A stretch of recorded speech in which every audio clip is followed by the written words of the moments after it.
Well, hello, ladies and gentlemen. This is Rocky Dhir with Texas Bar TV, and it's a beautiful day here in Fort Worth at the State Bar Annual Meeting in 2016. It's been a great day. Would you say it's been a great day? It's hot, Rocky. So, like a hot, like good hot, or like temperature hot? Like it's just been red hot on fire kind of day. I'll say the latter because I think that's what you'd like to hear. Yeah, But yeah, outdoors, it is hot temperature hot. yeah. Did you just have caffeine? No, this is how I always am. Okay, ladies and gentlemen, this is Chad Ruback, longtime friend of mine. Okay, before we talk about what you do and all that serious lawyer stuff, let's talk for a second about this magnificent beard that you was this like? Did you just do Movember, like no shave November, or what was the inspiration for this?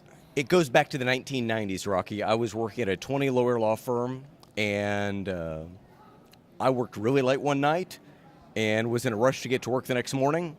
Didn't shave, and the boss man greeted me the next morning and said, "Nice beard, Chad. It looks good on you." And rather than admit to having been lazy that morning, I decided I would need to grow a beard for at least a little while, and it's been here since 1998. You're an appellate lawyer, so what kind of appellate work do you do? Civil appeals. For those that don't know Chad, and those of you that are, say, in the Dallas-Fort Worth area, you'll see him on the news a lot. You've been on TV a few times. This right here is not your first rodeo on camera. I like to share my opinion. Sure, and you've been a frequent blogger and poster on LinkedIn, and you're kind of from everything I've been able to see, you're making a name for yourself. I've logged into social media once or twice. Yes, you have. Yes, you have. So, look, here's the bottom line. Some of us actually do need help with that. What do you think? How do lawyers, kind of switching gears for a second? How do lawyers get out of that comfort zone of saying, "I'm just going to stay in my office. I got a lot of work to do. I want to bill some hours." How do they get out and meet people, and how do they make time for that? I tell myself I have two jobs. One is to actually do the work, to bill the hours. The other is to go bring in the work.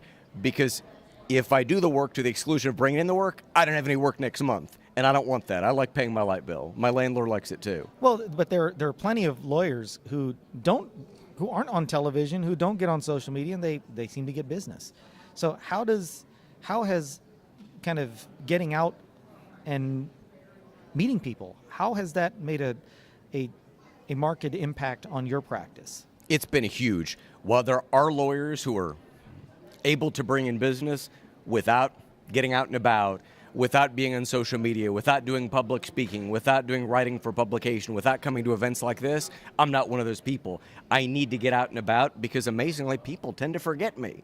If I'm out and about a few times, people can't forget me. From say a marketing perspective, I mean, do you find that people are calling on you more because they see you on television, they see you talking at a conference? I mean, is that actually leading to business, or is they say, okay, I know somebody who's used him and he's done good work, so that's kind of leading, or is it a combination of both? I mean, it is absolutely a combination. I'm nervous Nelly. I'm always afraid the well is going to run dry. No matter how busy I am this week, I'm afraid there won't be any work next week. So my attitude is to do everything I possibly can, every spare moment I have, to make sure I don't ever run out of work.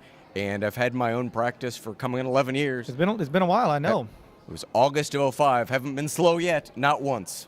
Now, and congratulations on that, first of all. Because, for you to get on the news, I mean, that doesn't happen by accident, right? For reporters to call you. I mean, and you've not been called on just, if you guys look up Chad Ruback and what he talks about, various channels within the DFW area and maybe even nationally have called on you to comment on cases, not necessarily appellate ones. Sometimes it's a trial that's going on and they're asking you to give your opinion as a lawyer.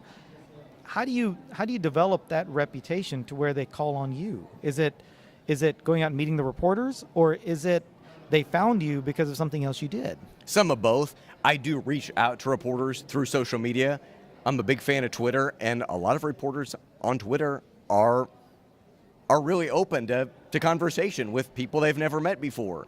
And as creepy as it might sound, I just reach out to strangers, and sometimes they respond back, and other times they block me. Chad, do you have any parting words of wisdom for our friends out there in the YouTube sphere? I mean, anything that they need to learn that you think, you've been a lawyer for a while. I think you and I are about the same vintage, and so we're not spring chickens anymore. You have a lot more hair than I do. And a lot more gray hair. But is there anything that lawyers need to be doing that they're not doing? Yes. Okay. Figuring out what comes next. A lot of lawyers get so busy with what they're working on this week, this month, they don't think about what they're going to do next year or next decade. And if you don't have a plan, you're going to blink and you're going to end up being your dad's age. So I find the most successful lawyers are ones who plan, what do I want to accomplish this year? What do I want to accomplish next year? What do I want to get done this decade? Do you write that down, or is it up in your head? I used to write it down, then my handwriting got so awful I can't even read it anymore. Penmanship's hard now with all this typing. Well, ladies and gentlemen, I make fun of this guy, but he's awesome. Chad Ruback, not only a great appellate lawyer, he's a great marketer. Rocky, question for you. Please. Have you used your Kermit the Frog voice on one of these Texas Bar TV segments? I actually haven't yet, but that's a very good point. Sign off as Kermit. Ladies and gentlemen, this is Rocky Dhir with Texas Bar TV here at the State Bar Annual Meeting of 2016 with my good friend Chad Ruback. We'll see you next time. Bye-bye. Bye-bye.